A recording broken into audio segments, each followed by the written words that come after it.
ప్రభువైన యేసుక్రీస్తు నామములో కూడి వచ్చిన మీ అందరికీ ప్రత్యేక వందనాలు. దేవుడు మిమ్మల్ని ఆశీర్వదించునుగాక. ఈ సమయంలో మనం పరిశుద్ధ గ్రంథములో నుండి మన ధ్యానము నిమిత్తం ఒక వచనాన్ని చదువుకున్నాం. 61వ అధ్యాయము 3వ వాక్యం. ఒకసారి అందరూ కలిసి చదువుదాం.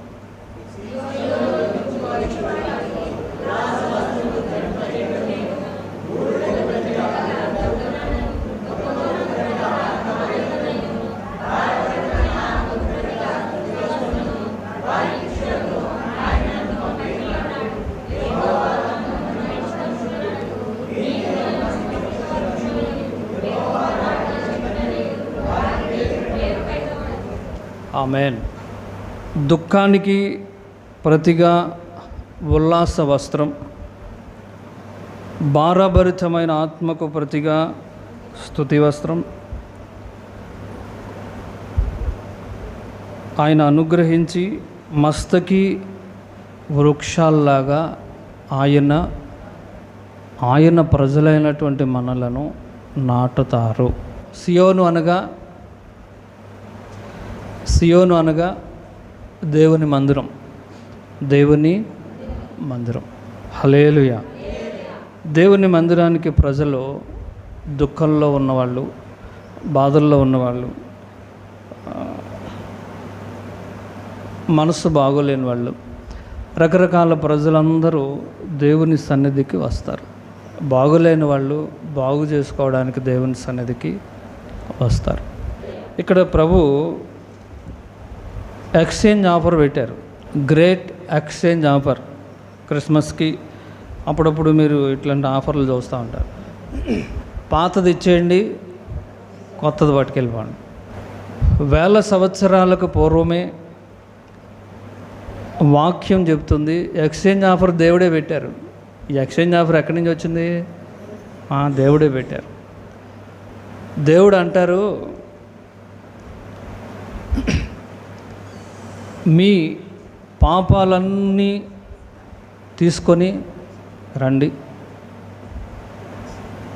ఆయన ఏం చేస్తారు? మన పాపాలన్నీ తీసుకొని ఆయన మీద వేసుకుని ఆయన నీతిని మన మీద వేశారు. మనమేమో నీతిమంతులమయ్యాం. ఆయన ప్రభు యెషయా ప్రవక్త ద్వారా ఒక ఎక్స్చేంజ్ ఆఫర్ని ఆనాడే ప్రకటించారు. ఏంటది ఎక్స్చేంజ్ ఆఫర్ అంటే? దుఃఖంతో బాధపడుతున్న వారులారా సియోనులోనికి రండి, నా మందిరంలోనికి రండి. మీ దుఃఖమంతా నేను తీసుకొని మీకు నేను ఉల్లాస వస్త్రాన్ని, సంతోషాన్ని ఇస్తాను. ఎక్స్చేంజ్. దుఃఖాన్ని ఎవరన్నా తీసుకుంటారా? ఎవరు తీసుకోరు. ప్రభు అంటారు, సియోనులో దేవుని మందిరంలో మీ దుఃఖమంతా నేను తీసుకుని నేను మీకు ఉల్లాసాన్ని, సంతోషాన్ని వస్త్రములాగా ధరింపజేస్తాను. మొదటి ఎక్స్చేంజ్ అది. రెండవది, బూడిదకు ప్రతిగా పూల దండలు.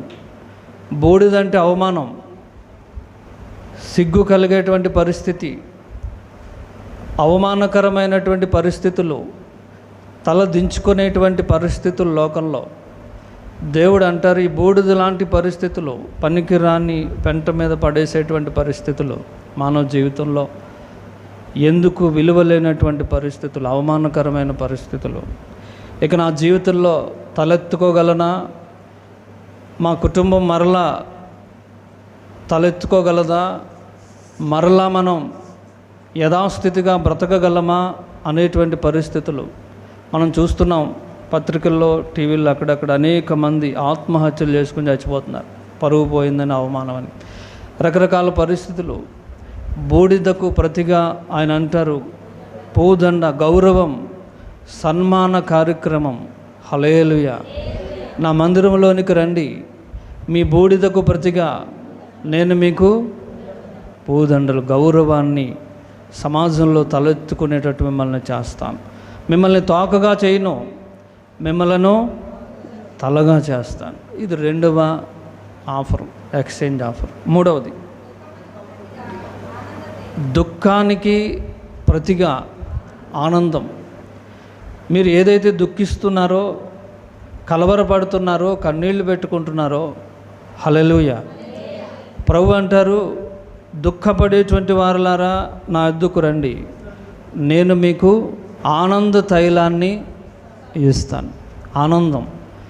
ఆనందాన్ని తైలము వలె ఇస్తాడు ఆయన. తైలం అంటే అభిషేకం, ఆనందము అనే అభిషేకాన్ని ప్రభు ఇస్తారు.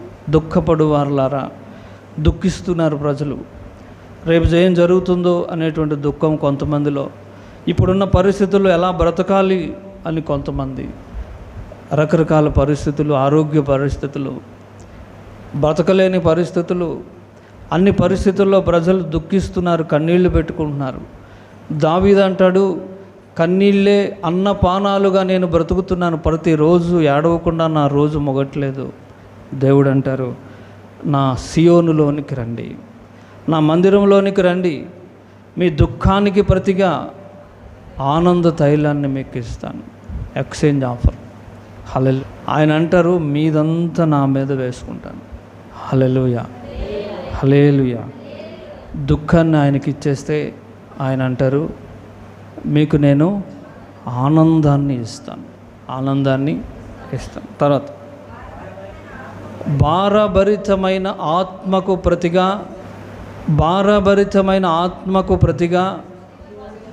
స్తుతి వస్త్రం. ఏ వస్త్రం? స్తుతి. హల్లెలూయా. భారభరితమైన ఆత్మ, కృంగిపోయినటువంటి ఆత్మ, మనశ్శాంతి లేనటువంటి ఆత్మ, కలవరాలతో నిండిపోయినటువంటి మనశ్శాంతి లేదు, కలవరం. ఎటు చూసినా కలవరాలు, గందరగోళాలు. రాత్రి నిద్రపడతలా, ఏవేవో కలలు కాదు, నిద్రపోతే కదా కల వచ్చేది, నిద్రే లేదు. కలవరపడే ఆత్మ, కలవరపడే మనస్సు, నలిగిన మనస్సు, విరిగిన హృదయం, కన్నీటిమయం. భారభరితమైన ఆత్మ అంటే భరించలేనటువంటి వేదన, హృదయ బాధలు. నాకు ఇవ్వండి, అవన్నిటినీ నా మీద వేయండి, నాకు ఇవ్వండి. ఆయన అంటారు, భారభరితమైన ఆత్మకు ప్రతిగా స్తుతి వస్త్రం, ఉల్లాస వస్త్రం. మీరు ఎప్పుడు స్తుతిస్తారు? సంతోషం కలిగినప్పుడు మీరు సాక్ష్యాలు చెప్పారు. ఇప్పుడు సాక్ష్యం చెప్పారు, దేవుడు నాకు మేలు చేశాడని మీరు సాక్ష్యం చెప్పారు, దేవుడు నాకు స్వస్థత ఇచ్చాడని సాక్ష్యం చెప్పారు. ఎప్పుడు స్తుతిస్తారు? ఆనందం కలిగినప్పుడు ప్రభువుని స్తుతిస్తారు, సంతోషం కలిగినప్పుడు స్తుతిస్తారు. వేదన కలిగినటువంటి హృదయాన్ని ఆయన తీసుకొని, భారభరితమైనటువంటి ఆత్మను ఆయన తీసుకొని, ఆయన స్తుతి వస్త్రాన్ని, స్తుతి ఆత్మను మీకు అనుగ్రహిస్తాను. ఇదొక ఎక్స్చేంజ్ ఆఫర్. హల్లెలూయా. తర్వాత నీతి అను మస్తకి వృక్షములనియు, యెహోవా నాటిన చెట్లనియు పేరు పెట్టబడుతుంది మీకు. దేవుడు అంటారు, నేను ఇవన్నీ నేను తీసుకొని నేను మీకు నావన్నీ మీకు ఇస్తాను. హల్లెలూయా. ఇటువంటి గొప్ప దేవుడు ఎవరైనా ఉంటారా? ఉండరు. ఉంటారా? ఉండరు. మనవన్నీ ఆయన మీద వేసుకొని ఆయనవన్నీ మనకిచ్చే దేవుడు మన దేవుడు. అందుకు ఆయన ఈ లోకానికి వచ్చారు. యేసు ప్రభువారు ఎందుకు వచ్చారు? ఆయన వచ్చినప్పుడు బాప్తిస్మిచ్చే యోహాను అంటున్నారు, ఇదిగో లోక పాపములను మోసుకొని పోవుచున్న దేవుని గొర్రెపిల్ల. హల్లెలూయా. ఆయన లోకంలో ఉన్నటువంటి పాపములన్నిటినీ మనుషుల దుఃఖాలని, భారభరితమైన ఆత్మలను ఆయన మీద వేసుకొని ఆ సిలువలో ఎవరు ఎన్నిక చేయలేని వానిగాను, కొరూపిగాను, సొగసైన స్వరూపమైన లేనివానిగా వేలాడుతూ కనిపించారు. హల్లెలూయా, హల్లెలూయా. ఈ విషయాన్ని మీరు జ్ఞాపకం చేసుకోవాలి. ప్రభు అంటున్నారు, నా పిల్లలైనటువంటి ప్రజలారా, నేను మీ దుఃఖాన్ని నా మీద వేయండి, మీ భారభరితమైన ఆత్మను నా మీద వేయండి. ఆయన మన గురించి ఆలోచిస్తున్నాడు, చింతించుచున్నాడు కనుక 1 పేతురు పత్రిక చెప్తుంది, మన భారములన్నిటిని ఆయన మీద వేయండి, మన విచారాలన్నీ ఆయన మీద వేయండి. మీరే మీ మీద వేసుకుంటే మీరు మొయ్యలేరు. ఆయన మన పాపములన్నిటినీ, మన బాధలన్నిటినీ మోసుకోవడానికి లోకానికి వచ్చారు. మనవన్నీ ఆయన తీసేసుకొని ఆయనవన్నీ మనకిస్తున్నాడు. మన రోగాలన్నీ ఆయన తీసుకున్నాడు. అందుకనే యెషయా గ్రంథం 53వ అధ్యాయంలో రాయబడింది, మన అతిక్రమములను బట్టి ఆయన గాయపరచబడ్డారు, ఆయన పొందిన గాయముల ద్వారా మనకు స్వస్థత కలుగుతున్నది, ఆరోగ్యం కలుగుతుంది. ఎలా వస్తుంది మనకు ఆరోగ్యం? యేసు నామములో ఆరోగ్యం ఉంది. ఎక్కడి నుంచి వచ్చింది ఇదంటే ఆయన పొందిన గాయముల ద్వారా వచ్చింది. మన రోగాలన్నిటినీ ఆయన మీద వేసుకొని ఆయన సిలువలో మన పక్షంగా చనిపోయాడు కనుక ఆయన ఆరోగ్యాన్ని ప్రభు మనకి ఇస్తున్నాడు. ఈ రోజున మనకు ఆరోగ్యం కలుగుతుందంటే మన రోగాలన్నీ ఆయన తీసుకున్నాడు. మనకి ఆరోగ్యాన్ని ఇచ్చాడు. మన అశాంతిని, నెమ్మదిలేనితనాన్ని, భారభరితమైన ఆత్మను, దుఃఖించేటువంటి పరిస్థితిని అంతా ఆయన తీసేసుకొని ఆయన పరలోకపు సమాధానాన్ని, పరలోకపు సంతోషాన్ని మనకి ఇచ్చారు. హల్లెలూయా. కనుక మనం ప్రకాశించాలి, మీ ముఖాలు ప్రకాశించాలి. పాపము వలన వచ్చు జీతం మరణం.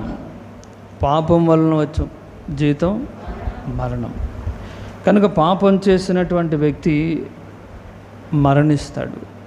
మరణించినటువంటి వ్యక్తి నరకానికి వెళ్ళిపోతాడు. హల్లెలూయా.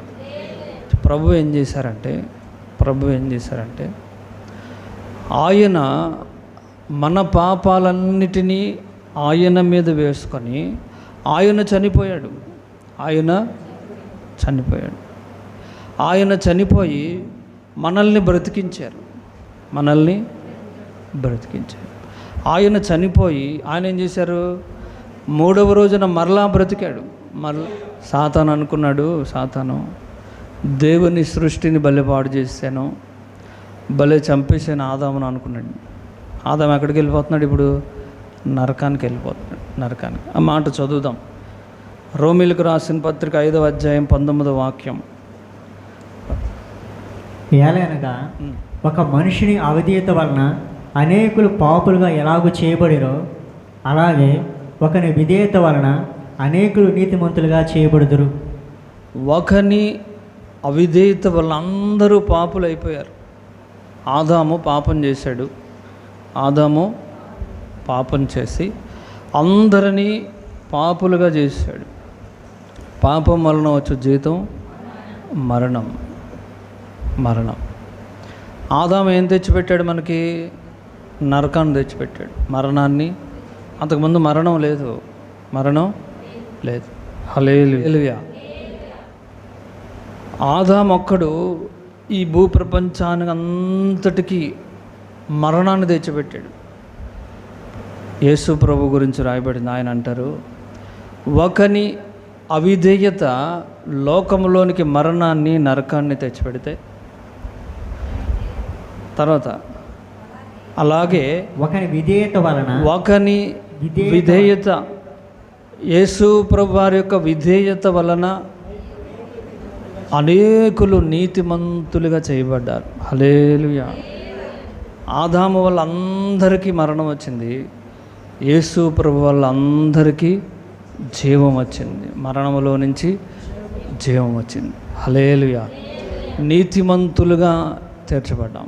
మనందరం పాపులైపోయారు. అందరూ అంతటా పాపము చేసి దేవుడు అనుగ్రహించే కృపను పోగొట్టుకున్నారు. అందరూ పాపులే. ఒకని యేసు ప్రభువారి యొక్క విధేయత ద్వారా అందరూ కాదు, ఇక్కడ విశ్వసించిన అందరూ నీతిమంతులుగా తీర్చబడ్డారు. హల్లెలూయా. ఇప్పుడు యేసు ప్రభు వారు ఏం చేశారంటే మన పాపాలన్నిటినీ ఆయన మీద వేసేసుకుని ఆయన నీతిని మన మీద వేశారు. ఆయన పాపాన్ని వేసుకున్నంత మాత్రాన ఆయన పాపి అయిపోయారంటే ఆయన పాపిగా చనిపోయాడు. సిలువలో చనిపోయి ఆయన మరలా నీతి సూర్యుడిగా లేచాడు. మరణమును జయించి తిరిగి లేచాడు. ఆయన బ్రతికే ఉన్నాడు, మనము బ్రతికే ఉన్నాం. అందుకని వాక్యం చెప్తుంది, సిలువలో ప్రభు సాతాను తలని చితక్కొట్టేశాడు. సాతాను యొక్క ఆలోచనను చితక్కొట్టాడు. సాతాను ఆలోచన ఏంటి? మనిషిని చంపేశాను, మనిషికి మరణం తెచ్చానని ఆడో గంతులేస్తున్నాడు. ప్రభు ఏం చేశారంటే మన పాపాలని ఆయన తీసుకుని ఆయన చనిపోయి ఆయన మరలా బ్రతికాడు. పాపం చచ్చిపోయింది, మనము బ్రతికే ఉన్నాం, ప్రభువు బ్రతికే ఉన్నారు. ఇప్పుడు ఎవరు చచ్చారు? సాతాను గడు తలకాయ చిరిగిపోయింది. వాడి ఆలోచనలు వాడి పని అయిపోయింది. వాడి ఆలోచనలన్నీ ప్రభు చెడగొట్టారు. హల్లెలూయా. ఒకని విధేయత ద్వారా ఎంత విధేయత యేసు ప్రభు వారు చూపించినటువంటి విధేయత మామూలు విధేయత కాదు. మీకు ఎవరన్నా వెళ్తా కాలు తొక్కేశారనుకోండి, ఏం చేస్తారు మీరు? కస్సుమని లేచిపోతారు తోసిపోలాగా. ఏం విధేయత అర్థమవుతుందా మీకు చెప్పాక అంతకుముందు? ఇట్లాగే గుడ్ ఫ్రైడే సందర్భంగా సిలువ నాటకం వేస్తున్నారంట. సిలువ నాటకం ఒకడికి సిలువ వేశారు. యేసుప్రభు వేషం వేసి ఓ చెక్క సిలువ భుజం మీద పెట్టి సిలువ మార్గం వెళ్తున్నారు. మధ్యలో ఏం చేయాలి? ఈ సిలువ మార్గంలో ప్రజలు ప్రభువుని అవమానించి ఉమ్ములేసి ఇవన్నీ చేశారు కదా, వాళ్ళకి ట్రైనింగ్ ఇచ్చారు. కొంచెం మెల్లిగా కొట్టినట్టు కొట్టాలిగా, ఉమ్ములేసినట్టు వేయాలిగా. ఒకడు వచ్చి ఆ స్పీడ్లో గట్టిగా కొట్టేసాడు. వాడికి ఇంకొల్లు మండిపోయింది. వాడు అంటాడు, అరే పునరుద్ధానం అయిపోయినవరా నీ సంగతి చెప్తాను. ఏమైపోవాలి అంటే వీడికి చెప్పారు, పునరుద్ధానం వరకు నువ్వు ప్రశాంతంగా ఉండాలి, సిలువలో చచ్చిపోవాలి, మళ్ళీ లేవాలి, పునరుద్ధానం అంటే లేవాలి, అప్పుడు దాకా నువ్వు శాంతంగా ఉండాలని చెప్పారు. అందుకని వాడు అంటాడు, వాడి కోపం వస్తుంది, అరే పునరుద్ధానం అయిపోయినవరా నీ సంగతి చెప్తాను అంటున్నాడు. అంటే పోయిందా పోలేదా? పోవట్లా, వచ్చేస్తుంది, ఊపు వచ్చేస్తుంది. వాళ్ళు మెల్లిగా కొట్టమంటే వాళ్ళు గట్టిగా కొట్టేస్తున్నారు. హల్లెలూయా. ప్రభు అలా చేయలేదు. ప్రభువుని అవమానిస్తుంటే ఒకడు వచ్చి చంప మీద కొట్టాడు ప్రభు. చదువుతూ ఉంటే మనకే కోపం వస్తుంది, చదువుతూ ఉంటే బుద్ధుందా వీళ్ళకి అన్నంత కోపం వస్తుంది. ప్రభు ఏమీ మాట్లాడు, మౌనంగా కసాయి వాని దగ్గర గొర్రె తల వంచినట్లుగా మౌనంగా ఉంటుంది. ఉమ్ములేస్తూ ఉంటే ప్రభు మౌనంగా ఉండిపోయి, గడ్డం పీకుతూ ఉంటే మౌనంగా ఉండిపోయి.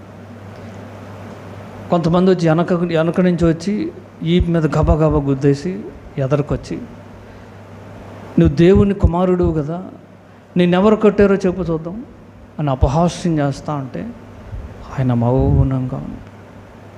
విధేయత, ఎంత విధేయత చూపించారు ఆయన. యేసు ప్రభువు చూపించినటువంటి విధేయత వలన ఈ రోజున మనందరం నీతిమంతులుగా మారాం. ఈ రోజున ప్రార్థన చేస్తూ ఉంటే మీకు ఆరోగ్యం కలుగుతూ ఉంది. ఎక్కడి నుంచి వస్తుంది అనుకున్నారు? విధేయత, ప్రభువు చూపిన విధేయత. ఆయన ఆ రోజున మన కొరకు అంత విధేయత చూపకపోతే మనం ఏమైపోయే వాళ్ళము, ఈ ప్రపంచం ఏమైపోయేదో. హల్లెలూయా. ఒకసారి ఆ విధేయతను మనం జ్ఞాపకం చేసుకోవాలి. ప్రభువు చూపించినటువంటి ఆ విధేయత ఈ రోజున మనల్ని నీతిమంతులుగా చేస్తుంది. ప్రభు అంటారు, నేను మీ కొరకు ఎంతగా చేశాను, ఎంతగా చేశానో చూడండి, ఎంత విధేయత మీ కొరకు చూపాను. కనుక మీ కొరకు ఒక ఆఫరు, ఎక్స్చేంజ్ ఆఫర్, మీ దుఃఖాన్ని తీసుకొని వచ్చి నాకు ఇవ్వండి, నేను మీకు సంతోషాన్ని ఇస్తాను. మీ భారభరితమైన ఆత్మను నాకు ఇవ్వండి, నేను మీకు సంతోష వస్త్రాన్ని, స్తుతి వస్త్రాన్ని మీకు ఇస్తాను. మీ దుఃఖానికి ప్రతిగా, మీ బూడిదకు ప్రతిగా, బూడిద లాంటి మీ జీవితాలకు ప్రతిగా ఆనందమయమైన పూలమయమైన పూదండ లాంటి జీవితాలను మీకు ఇస్తాను. మిమ్మలను మస్తకి వృక్షముల వలె నాటతాను. హల్లెలూయా, హల్లెలూయా. ఆయన అంటారు, మిమ్మల్ని మస్తకి వృక్షముల వలె నాటుతాను.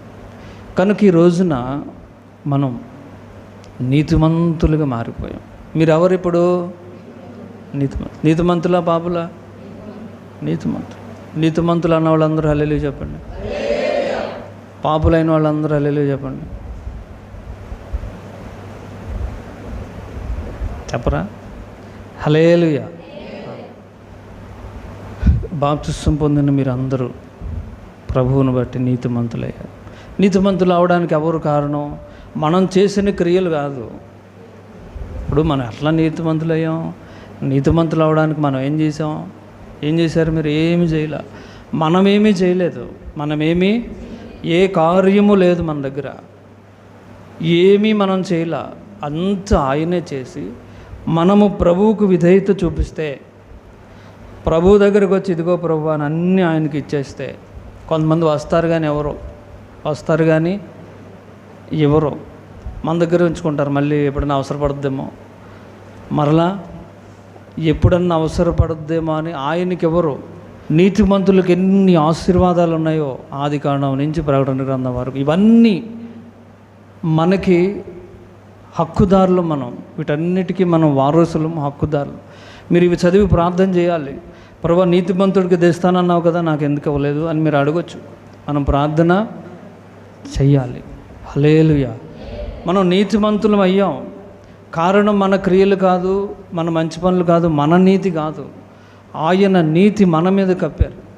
ఆయన నీతి మన మీద కప్పి మన పాపమంతా, మన అవిధేయత అంతా ఆయన తీసుకున్నారు. ఆయన తీసుకుని మనల్ని నీతిమంతులుగా మార్చేశారు. హల్లెలూయా.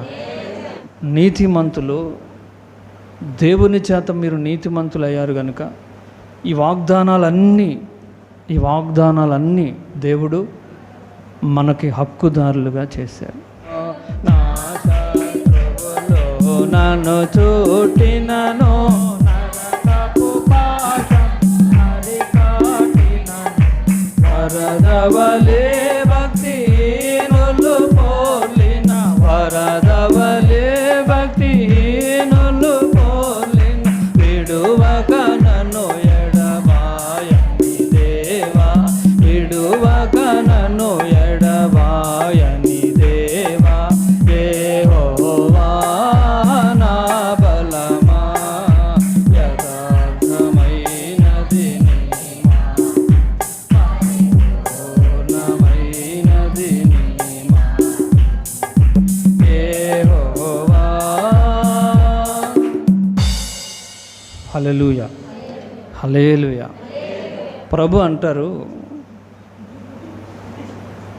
మీ యొక్క దుఃఖాల్ని, భారభరితమైనటువంటి ఆత్మను, మీ బూడిద వంటి మీ జీవితాలను నాకు ఇవ్వండి, నేను మీకు సంతోషాన్ని, ఆనందాన్ని, స్తుతి వస్త్రాన్ని, ఆశీర్వాదాన్ని నేను మీకు ఇస్తాను. హల్లెలూయా, హల్లెలూయా అని చివరిలో ఆయన అంటారు. చివరిలో, మస్తకి వృక్షము వలె నేను మిమ్మల్ని నాటుతాను. ఏ వృక్షం వలె? మస్తకి వృక్షము వలె. ఈ మస్తకి వృక్షం అంటే ఏంటో మీకు మనం చూద్దాం. ఇప్పుడు కొన్ని విషయాలు మీకు మస్తకి వృక్షం గురించి చెప్తాను.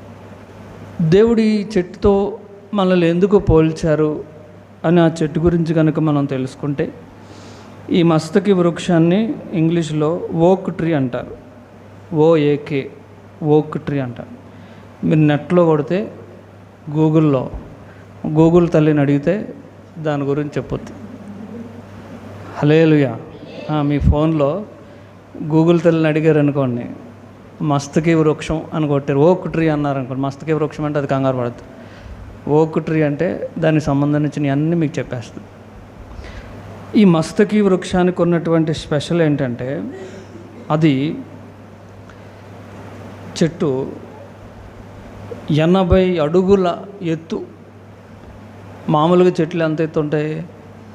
ఈ చెట్టు, ఈ మస్తకి వృక్షం 80 అడుగుల ఎత్తు ఎదుగుతుంది. ఎన్ని అడుగులు? 80 అడుగులు ఎత్తు. తర్వాత వెడల్పు ఎంత? 137 అడుగులు. హల్లెలూయా.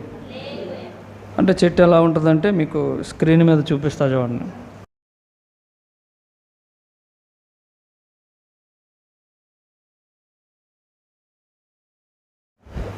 నూట 137 అడుగులు వెడల్పు, 80 అడుగులు పొడవు. దాని కాండం ఎంత? 9 అడుగులు డయామీటర్. ఎంత? 9 అడుగులు వెడల్పు పెరుగుద్ది. హల్లెలూయా. దాని వేళ్ళు చాలా లోపలికి వెళ్ళిపోతాయి, చాలా లోపలికి వెళ్తాయి. హల్లెలూయా. వీటిలో కూడా 2 రకాలు ఉన్నాయి. ఇప్పుడు మీకు ఒకటి చూపించే కదా, అదేంటది? గుబురుగా ఎదిగే చెట్టు. దగ్గర వాళ్ళు కనపడద్దాము. కొన్ని పొడుగ్గా ఉంటాయి, కొన్ని కనబడిందా? కొన్ని పొడుగ్గా ఉంటాయి. అంటే మన యాప్ సెట్ ఎట్లా ఉంది అట్లా. అంటే అంత వెడల్పు కాకుండా, 137 అడుగులు వెడల్పు కాకుండా, కొంచెం వెడల్పు తక్కువగా పొడుగ్గా పైకి వెళ్తాయి. వీటిని ఫీల్డ్ ఓక్ ట్రీస్ అని, వుడ్లాండ్ ఓక్ ట్రీస్ అని 2 రకాలైనటువంటి చెట్లు. దేవుడు ఎందుకు దీంతో పోల్చాడు అంటే ఒక కారణం ఉంది. హల్లెలూయా. ఈ తుఫాన్లు వచ్చినాయి అనుకోండి, భారీ తుఫాన్లు, పెద్ద తుఫాన్లు వచ్చినాయి అనుకోండి, చెట్లన్నీ పడిపోయేంత భయంకరమైన తుఫాన్ వచ్చినప్పుడు ఈ చెట్టు పడదు. అయితే మరీ భయంకరమైనటువంటి తుఫాన్లు వచ్చినప్పుడు ఈ చెట్టు ఒరిగిపోయి మరలా కొద్ది రోజులకి దాని అంతట అదే మెల్లిగా అలా లేచిపోద్దండి. అంత పెద్ద భారీ శరీరం ఉన్నటువంటి చెట్టు అట్లా ఎలా లెగిసిపోతుంది అనేది ఒక ఆశ్చర్యం. హల్లెలూయా. అదే చెట్టులో ఉన్నటువంటి ప్రత్యేకత. అంటే దేవుడు మనల్ని ఏదన్నా చెట్టుతో పోల్చాడంటే ఊరికే పోల్చడు. దాని నుంచి మనం నేర్చుకోవలసినటువంటి కొన్ని పాఠాలు. మన వేళ్ళు వాక్యములోనూ పరిశుద్ధాత్మలోనూ లోతుగా ఉన్నందున నీతిమంతుడు పడినను తిరిగి లేస్తాడు. సామెతల గ్రంథం ఏం చెబుతుంది? నీతిమంతులు 7 సార్లు పడినను తిరిగి లేస్తారు. అలా తనంతట ఎవరు బలవంతం చేయరు, ఎవరు బుద్ధి లేదురా నీకు అని అనరు. తనంతట తానే వాక్యములో తన వేరు ఉన్నందున, పరిశుద్ధాత్మలో తన వేళ్ళు ఉన్నందున తనంతట తానే పడిపోయిన చెట్టు అట్లా లెగుస్తుంది. అదే మస్తకి వృక్షంలో ఉన్నటువంటి స్పెషల్. హల్లెలూయా. ఈ మస్తకి వృక్షం చాలా పెద్దగా ఉంది. ఇప్పుడు చెప్పే కదా, చాలా పెద్దగా వెతుకుతుంది. అది ఫలాలు కాస్తుంది. మొక్క పెట్టిన ఎన్ని సంవత్సరాలకు కాయలు కాయాలి? ఒక్కొక్క చెట్టు నెలకి ఒక్కొక్క చెట్టు 2 నెలలకి, ఒక్కొక్క చెట్టు 2 ఏళ్ళకి, ఒక్కొక్క చెట్టు 3 ఏళ్ళకి అట్లా కాయలు కాస్తాయి. అంతేనా? చూసే ప్రతి చెట్టుకి టైం ఉంటుంది. ఈ చెట్టు 50 సంవత్సరాలకు కాయలు కాస్తుంది. ఎన్ని సంవత్సరాలు? 50 సంవత్సరాలు. ఆ చెట్టు అనుకుంటుందంట, దేవుడా నాకంటే వెనక మొలిసిన చెట్లన్నీ సంవత్సరంలో నాకంటే అలా పెరిగిపోతున్నాయి, ఫాస్ట్గా పెరిగిపోతున్నాయి, ఫాస్ట్గా కాయలు కాసేస్తున్నాయి. సంవత్సరానికో 2 సంవత్సరాలకో కాసేస్తున్నాయి. 20 సంవత్సరాలు, 30 సంవత్సరాలు, 50 సంవత్సరాల దాకా కాయ లేదు, పువ్వు లేదు. ఏంటి దేవుడా నాకు ఇట్లా పెట్టావు అనుకుంటుందంట. హల్లెలూయా. అర్థమవుతుందా మీకు? ఆలస్యం అయిపోతుంది, కాయలు ఆలస్యం అయిపోతుంది. ఆ చెట్టు కూడా స్పీడ్గా పెరగదు, స్లోగా పెరుగుద్ది. స్లోగా అది అనుకుంటుందంట, నాకంటే వెనకాల వచ్చిన వాళ్ళందరూ ముందెళ్ళిపోతున్నారు, వెనకాల వచ్చిన వాళ్ళందరూ ముందెళ్ళి దేవుడా ఏంటి దేవుడా నన్ను పట్టించుకోవట్లేదు అనుకుంటుందంట. అది అర్థమవుతుందా మీకు? ఇప్పుడు మీరున్నారు, మీకంటే వెనకాలోడు ముందుకెళ్ళిపోతుంటే ఏంటి వీడు ముందుకెళ్ళిపోతుంది మనం ఎక్కడ ఉండి అనుకుంటారు మీరు. హల్లెలూయా.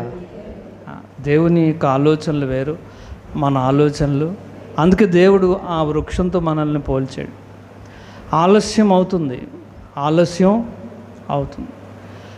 దానికంటే ఈ చెట్టు మొలిసింది 10 ఏళ్ళు అయింది అనుకుందాం, ఎంత చెట్టు అవుద్ది అది 10 ఏళ్ళకి? 10 ఏళ్ళకి మిగిలిన చెట్లు ఎట్లుంటాయి? అంతంత అయిపోయి మొసలే అయిపోతాక రెడీగా ఉంటాయి. ఇది ఇంకా ఇక్కడే ఉంది. అది అనుకుంటుందంట 50 ఏళ్ళకి చెట్లన్నీ పోతాయి, దాంతోపాటు వచ్చిన మొక్కలన్నీ పెరిగినాయి, కాయలు కాసినాయి, ఎండిపోయినాయి. ఇది ఇంకా కాయలు రెడీగా ఉంది. ఇది కాయలు కాసే సమయానికి అవన్నీ పోయి కొత్త మొక్కలు వచ్చినాయి. అప్పుడు అది అనుకుంటుందంట ఆలస్యం అవడమే మంచిదయింది అనుకుంటుందంట. హల్లెలూయా. ముందేమనుకుంటుంది చెప్పాలి? ఏంటంటే ఆలస్యం అయిపోతుంది, దేవుడు నన్ను జ్ఞాపకం చేసుకోవట్లేదు, నాకంటే వెనకాల వచ్చిన వాళ్ళంతా ముందు వెళ్ళిపోతున్నారు, నేను ఇక్కడే ఉన్నాను, ఎదగలేదు. అది మెల్లిగా ఎదుగుతుంది. మెల్లిగా మీకు ఒక కథ చెప్తాను, కార్టూన్ కథ ఒకటి చెప్తా. అనగనగా ఒక అడవిలో, కథ అనగానే అంత ఇంట్రెస్ట్గా అంటున్నారు చూడండి. ఒక ఏనుగు ఉందంట. ఒక ఏనుగు ఒక కుక్క ఉంది. ఈ రెండిట్లకి ఎట్లా కోల్సిందో ఈ 2 ఫ్రెండ్స్ అయినాయి. ఏనుగేమో అంత ఉంటుంది, కుక్కేమో దాని కాలంత కూడా ఉండదు. ఈ రెండిట్లకి ఎట్లా కుదిరిందో మొత్తానికి స్నేహం కుదిరింది. 2 రోజు ఒక స్పాట్ పెట్టుకుని అక్కడ కలుసుకుని ఎలా ఉన్నావు అని పలకరించుకుని కుశలు అడిగి వెళ్తూ ఉంటాయంట. మొత్తానికి 2 అయింది. ఈ కుక్కలకి 2 నెలలకి పిల్లలు పుట్టేస్తాయి. అన్నిటికీ టైం ఉంటుందిగా. కుక్కలకి 2 నెలలకి అంటే 2 నెలలు అంటే 8 వారాలు పిల్లలు పుట్టేస్తాయి. ఏనుగుకి 2 సంవత్సరాలకు పుడుతుంది. దానికి గర్భం ధరించిన 2 సంవత్సరాలకి అది ఎన్ని సంవత్సరాలు మొయ్యాలి? 24 నెలలు మొయ్యాలి దాన్ని. ఏనుగు. కుక్కకి ఎన్ని పిల్లలు పుడతాయి? 4, 5, 6 అట్లా పుడతాయి. ఏనుగుకి ఒకటే. ఈ 2 ఒకేసారి గర్భం ధరించినాయి. 2 చెప్పుకుంటున్నాయి, నాకు ఇట్లా అయిందని ఇద్దరు చెప్పుకున్నాయి. 2 నెలలకి అది 5 పిల్లల్ని దింపేసింది. 5 పిల్లల్ని దింపింది. ఇది నాకు ఇంకా పుట్టలేదని చూస్తుంది. దీనికి తెలియదుగా. అయిపోయిందా?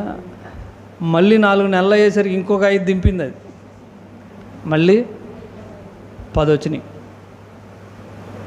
ఏనుగు ఇంకా లేదు. ఇంకో 4 నెలలకి మళ్ళీ ఇంకో 5. ఈ కుక్క అంటదంట ఏనుగు అంతున్నావు, ఎంతున్నావు అంతున్నావు అంటుందంట. ఏనుగు కూడా చాలా బాధపడుతుంది. ఏంటిది, కోత అంత లేదు, అది అప్పుడే 15 పిల్లలను పెట్టేసింది, నాకు ఒక పిల్ల లేదని బాధపడిపోతుందంట. 2 సంవత్సరాలకి అది ఎన్ని పిల్లలు వచ్చినాయి? వస్తే 30-40 పెట్టేసింది. అది పెట్టేసి కుక్కతో పాటు 40 మందిని వేసుకొస్తుంది. అది ఏనుగు మాత్రం ఒక్కతే వస్తుంది. కుక్క అంటుందంట, ఏనుగు అంత ఉంటే ఏమైంది చూసావా, మా సంతానం చూసావా అంటుందంట. హల్లెలూయా. ఏనుగు చాలా బాధపడుతుంది. ఏనుగు చాలా బాధపడుతుంది. ఏంటి దేవుడు ఎట్లా చేసావు? తీరా ఒక రోజున ఏనుగుకి పిల్ల పుట్టింది. ఏనుగుకి పిల్ల పుట్టింది. ఎంత ఉంటుంది అది పిల్ల? ఎంత ఉంటుంది అనుకున్నారా? ఏనుగులాగా అంత ఉంటుంది. పిల్ల పెద్దది ఉంటుంది. అది పిల్ల కూడా ఇప్పుడు ఆ 2 కలిసి వస్తున్నాయి. 2 కలిసి వస్తాయి. ఏనుగు ఎంత ఉంటుంది? పిల్ల కూడా అంత ఉంటుంది. అది ఏనుగు వెళ్తూ ఉంటే కుక్కలన్నీ ఎట్లా చూడాలి? అలా చూడాలి. అవునా? ఇప్పుడు ఏనుగు అంటదంట, ఏనుగు ఆలస్యం అయితే అయింది కానీ దేవుడా మంచి పిల్లనిచ్చావు నాకు అంట. హల్లెలూయా. కుక్క చూడాల్సిందే, గాడిద చూడాల్సిందే, అన్నీ ఏనుగం కట్ట చూడాల్సిందే. ఇప్పుడు కుక్క అంటదంట, ఏదో అనుకున్నాం కానీ 30 మంది ఉంటే ఎందుకు ఉపయోగం? నీలాంటి పిల్ల ఒక్కడుంటే చాలు, ఒక్కడుంటే అంటుందంట. హల్లెలూయా, హల్లెలూయా. ఆలస్యం దేవుని ఏర్పాటు, కానీ ముందు బాధపడిపోతుంది. ఇది బాధపడిపోతుంది, ఏంటి దేవుడు ఎట్లా చేసావు? అది చూడు, 30 మంది, 30 పిల్లలు, 40 పిల్లలు, దేవుని ఏర్పాటు. అందుకే మీరు చెప్పాను, మీరు ఎప్పుడు సంతోషంగా ఉండండి. మనకు అన్ని దేవుడు సమకూరుస్తాడు. కొంచెం ఆలస్యం అవుద్ది, కొంచెం ఆలస్యం అవుతుంది. ఈ చెట్టు కూడా అనుకుంటుందంట, ఈ మస్తకి వృక్షం నాకంటే వెనకాల పెరిగిన చెట్లన్నీ పెరిగిపోతున్నాయి, నేనేమో ఇక్కడే ఉన్నా, కాయ లేదు, పండు లేదు, ఏంటిది అనుకుంటే 50 సంవత్సరాలకి కాయ కాస్తుందంట. కాయ ఆ చెట్టు కొన్ని వేల సంవత్సరాలు బ్రతుకుద్ది. హల్లెలూయా. అర్థమవుతుందా మీకు? దాని ఆయుష్ వేల సంవత్సరాలు. మరి వేల సంవత్సరాల ఆయుష్ ఉన్నప్పుడు ఊరికే పెరిగిపోతే అట్ట? ఇప్పుడు ఆ మస్తకి వృక్షం దగ్గరికి వెళ్ళి అప్పుడు బాధపడ్డావు కదా, ఇప్పుడు ఎలా ఉన్నామంటే ఆలస్యం అవ్వటమే మంచిదైంది. హల్లెలూయా. ఏమంటది? ఆలస్యం అవ్వటమే. అందుకని ఆలస్యం అవుతుందని కంగారు పడకూడదు. అందుకనే ప్రభు అంటారు, మిమ్మలను మస్తకి వృక్షముల వలె నాటుతాను. ఎట్లా నాటుతాను? మస్తకి వృక్షాల వలె నాటుతాను. హల్లెలూయా. ఈ మస్తకి వృక్షంలో ఫ్రూట్ ఉంటుంది. ఆ మస్తకి వృక్షం ఫ్రూట్ కిందేమో మామూలుగా ఉండి పైన కిరీటంలాగా టోపీలాగా ఉంటుంది. అదొక ఫ్రూట్ తెచ్చి విత్తనం వేసామనుకోండి, మొలవదంట. 10,000 విత్తనాల్లో ఒక్కటి మాత్రమే మొలుసుద్ది. అర్థమవుతుంది? అన్ని స్పెషలే దీంట్లో. ఎన్ని విత్తనాలకి? 10,000 విత్తనాల్లో ఒక్కటి మాత్రమే చెట్టు అవుద్ది, మిగిలినవన్నీ పండవు, మొక్కరావు. హల్లెలూయా.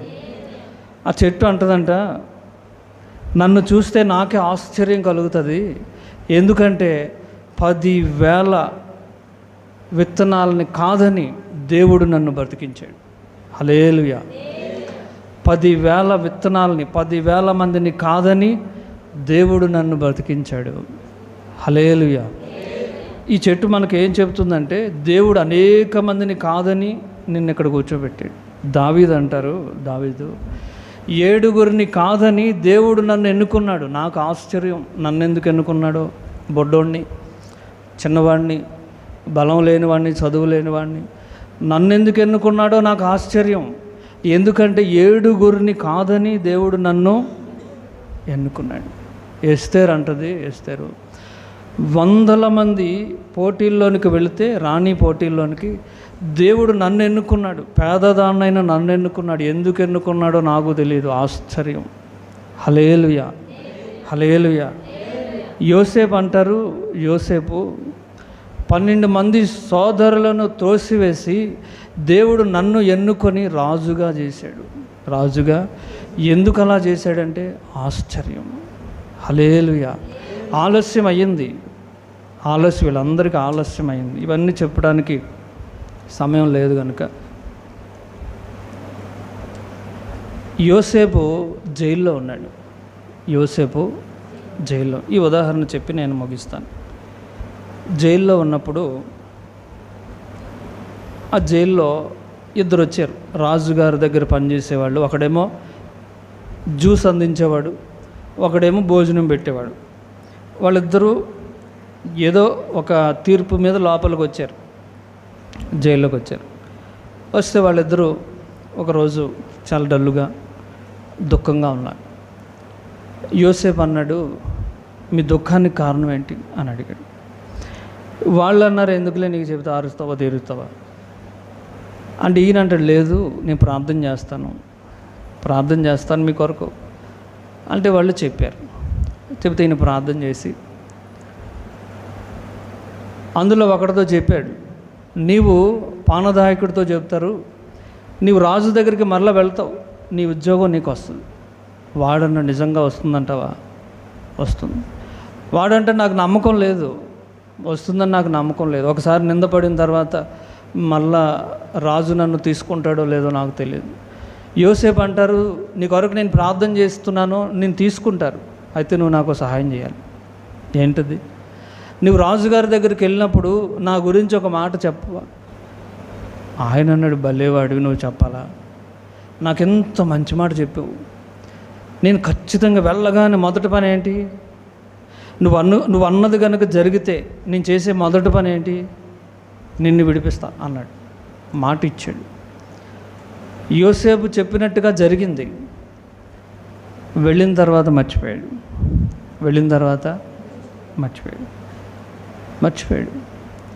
ఎన్ని సంవత్సరాలకు గుర్తొచ్చాడు? 13 సంవత్సరాలు. 13 సంవత్సరాలు ఆ జైల్లో పడి ఉన్నాడు. 13 సంవత్సరాలు. అప్పుడు ఒకసారి రాజుగారు దుఃఖంగా ఉన్నారు. అప్పుడు వీడికి గుర్తొచ్చింది, రాజా మీరేంటి దుఃఖంగా ఉన్నారంటే, మనసేం బాగోలేదు, దుఃఖంగా ఉన్నారు. ఇప్పుడు వీడికి గుర్తొచ్చింది, నేను దుఃఖంగా ఉన్నప్పుడు నా కొరకు చెప్పాడే అతను గుర్తొచ్చాడు. హల్లెలూయా. ఎన్నాళ్ళకి ఆలస్యం అయింది. యోసేపు 13 సంవత్సరాలు జైల్లో ఉన్నాం అన్యాయంగా. ఎట్లా ఫీల్ అవుతున్నావంటే, యోసేపు అంటాడు, ఆలస్యం అవటమే మంచిదైంది, లేకపోతే రాజు అయ్యేవాడు కాదు. ముందే కనుక అతన్ని విడిపిస్తే వెళ్ళిపోయేవాడు, దేశం వదిలి వెళ్ళిపోయేవాడు, రాజు అయ్యే అవకాశం పోగొట్టుకునేవాడు. హల్లెలూయా. దేవుని వాక్యం చెప్తుంది, ఆలస్యం కూడా కొన్నిసార్లు దేవుడు చేసే ఆలస్యం మంచిది. కొన్నిసార్లు అనేక కార్యాలు మన ప్రార్థనలు ఆలస్యం అవుతూ ఉన్నప్పుడు మనకు అనిపిస్తుంది, ఏంటిది ఇంకా ఆలస్యం అవుతుందంటే ప్రభు అంటారు, ఆలస్యం చెప్పాలి, ఆలస్యం మంచి, వేచి ఉండుట హల్లెలూయా. కనుక ప్రభు అంటారు, మిమ్మల్ని మస్తకి వృక్షముల వలె నాటుతాను. మస్తకి వృక్షం ద్వారా మీరు చాలా విషయాలు చెప్పాను, ఓకేనా? ఇంకా చాలా విషయాలు ఉన్నాయి కానీ నేను ముగిస్తాను. 12:30 అయింది. హల్లెలూయా. కాబట్టి ప్రభు అంటారు, మీ దుఃఖాన్ని నా మీద వేయండి, నేను మీకు ఆనంద తైలాన్ని ఇస్తాను, మీ బూడిదకు ప్రతిగా పౌదండలు ఇస్తాను, భారభరితమైన ఆత్మకు ప్రతిగా స్తుతి వస్త్రాలని ఇస్తాను, మీ అనారోగ్యాలకు ప్రతిగా, మీ రోగాలకు ప్రతిగా ఆరోగ్యాలని ఇస్తాను, నెమ్మదిని ఇస్తాను, మిమ్ములను నీతి అను మస్తకి వృక్షముల వలె నాటుతాను. హల్లెలూయా. నేను ఎలా నాటుతానో చూడండి. అంతకుముందు 60వ అధ్యాయంలో ప్రభు అన్నారు, నేను మిమ్మలను మీ పిల్లలను కడతాను, ఎలా కడతానో చూడండి.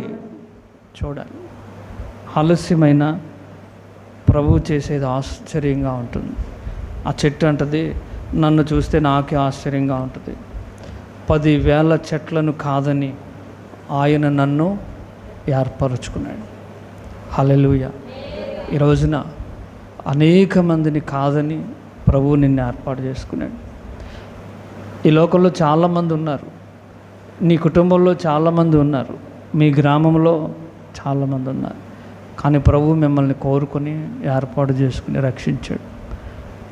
రక్షించాడు. కనుక ఒక ప్రణాళిక ఉంది, ఒక ప్రణాళిక ఉంది. మిమ్మల్ని గురించి మీరు ఆలోచన చేయాలి.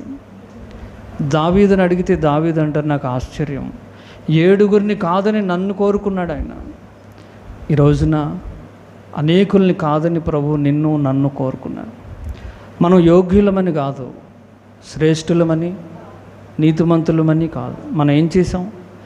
నీతిమంతులుగా మనం ఏం చేయలే, ఆయన నీతిని మన మీద వేసి మనల్ని నీతిమంతులుగా చేశారు. మన పాపమంతా ఆయన తీసుకుని, మన అవిధేయత అంతా ఆయన తీసుకుని ఆయన మీద వేసుకుని, ఆయన కల్వరి శిలువలో విధేయత చూపించారు. ఆయన చూపించినటువంటి విధేయత మనకి ఈ రోజున జీవాన్ని ఇచ్చింది. ఆయన చూపించినటువంటి విధేయత మనకి నరకాన్ని తప్పించి, ఎంత విధేయత ప్రభు చూపించారు. కాబట్టి మనం కూడా ప్రభువుకి విధేయత చూపించాలి. ఎందుకు విధేయత చూపించాలి? ఆయన మనవన్నీ తీసుకున్నాడు కదా, మనం ఆయనకు విధేయత చూపిస్తే ఆయన నీతిని మన మీద వేసి మనల్ని నీతిమంతులుగా చేస్తారు. హల్లెలూయా. దేవుడు మిమ్మల్ని అందరినీ నీతిమంతులుగా చేయునుగాక. ఆమేన్. ప్రార్థన చేసుకుందాం.